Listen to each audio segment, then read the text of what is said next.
দর্শক আসসালামু আলাইকুম।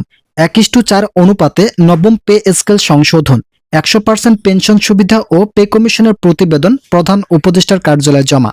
তো বন্ধুরা, আজকের এই ভিডিওটিতে আমি এই বিষয়ে বিস্তারিত আলোচনা করতেছি। আপনারা অবশ্যই ভিডিওটি প্রথম থেকে শেষ পর্যন্ত ধৈর্য সহকারে দেখবেন এবং অবশ্যই ভিডিওটি দেখার শুরুতে ভিডিওটিতে একটি লাইক এবং এই নতুন চ্যানেলটি সাবস্ক্রাইব করে পাশে থাকা বেল আইকনটি অল করে দিবেন, যাতে পরবর্তীতে এই চ্যানেল থেকে সকল ধরনের পে স্কেলের গুরুত্বপূর্ণ আপডেট সবসময় সবার আগে পেতে পারেন।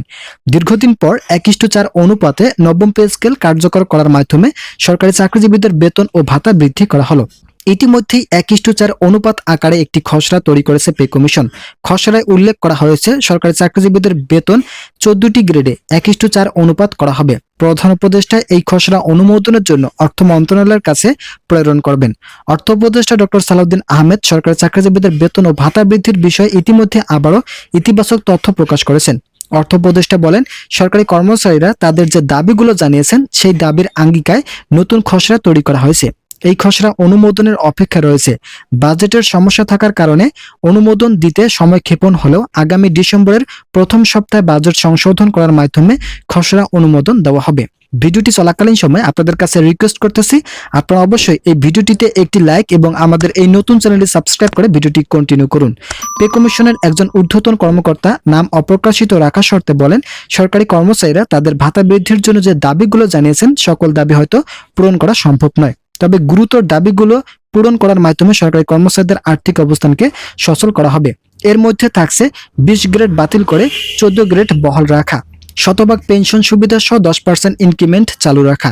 এতে সরকারি কর্মচারীরা দ্রুত সময়ের মধ্যে তাদের পদোন্নতি সহ বেতন বৃদ্ধির সুবিধা পাবেন। ইতিমধ্যেই অর্থনৈতিক সমস্যা দূর করার লক্ষ্যে পে কমিশন নতুন একটি বৈঠকের আয়োজন করেছেন। প্রধান উপদেষ্টার নেতৃত্বাধীন এই বৈঠক অনুষ্ঠিত হবে আগামী বুধবার। বৈঠকের মাধ্যমে সরকারি চাকরিজীবীদের অর্থনৈতিক অবস্থানকে সামনে রেখে বেতন ও ভাতা বৃদ্ধির বিষয়গুলো স্পষ্টভাবে তুলে ধরা হয়। সূত্র মতে সবথেকে বেশি উপকৃত হবেন কর্মচারীরা। সংশ্লিষ্টরা বলেন, সবথেকে বেশি দাবি জানিয়েছেন কর্মচারী ফোরামের সদস্যরা।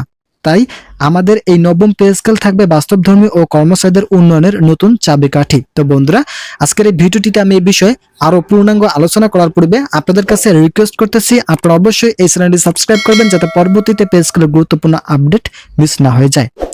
আপনারা অবগত আছেন, সরকারি কর্মকর্তা কর্মচারীরা গত 10 বছরে নতুন কোনো পে স্কেল পায়নি। এ নিয়ে এমনিতেই তাদের মধ্যে অসন্তোষ ছিল। এর মধ্যে অর্থ উপদেষ্টা ডক্টর সালাউদ্দিন আহমেদ জানিয়েছেন, নতুন পে কমিশনের সিদ্ধান্ত নেবে আগামী সরকার।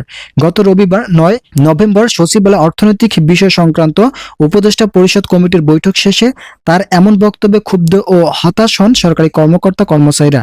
নতুন বছরের শুরুতেই নতুন পে স্কেল আদায়ে সরকারকে চাপে রাখার কথা ভাবছেন তারা। সচিবালয় সহ দেশের বিভিন্ন জেলা ও উপজেলা প্রশাসনে কর্মরত কর্মকর্তা কর্মচারীদের সঙ্গে কথা বলে এমন তথ্য জানা গেছে। কারণ ব্যাখ্যা করে কর্মকর্তা কর্মচারীরা জানান, সরকারি চাকরিজীবীদের জন্য বহুল প্রতীক্ষিত নতুন পে স্কেল 2026 সালের শুরুতেই ঘোষণা করা হবে, এমন প্রতিশ্রুতি দিয়েছে অর্থ উপদেষ্টা। বিভিন্ন সময় সাংবাদিকদের তা জানানো হয়েছিল, কিন্তু 9 নভেম্বর উপদেষ্টা জানান, সরকারি কর্মকর্তা কর্মচারীদের নতুন পে স্কেল দেওয়ার বিষয়ে সিদ্ধান্ত নেবে নির্বাচিত সরকার।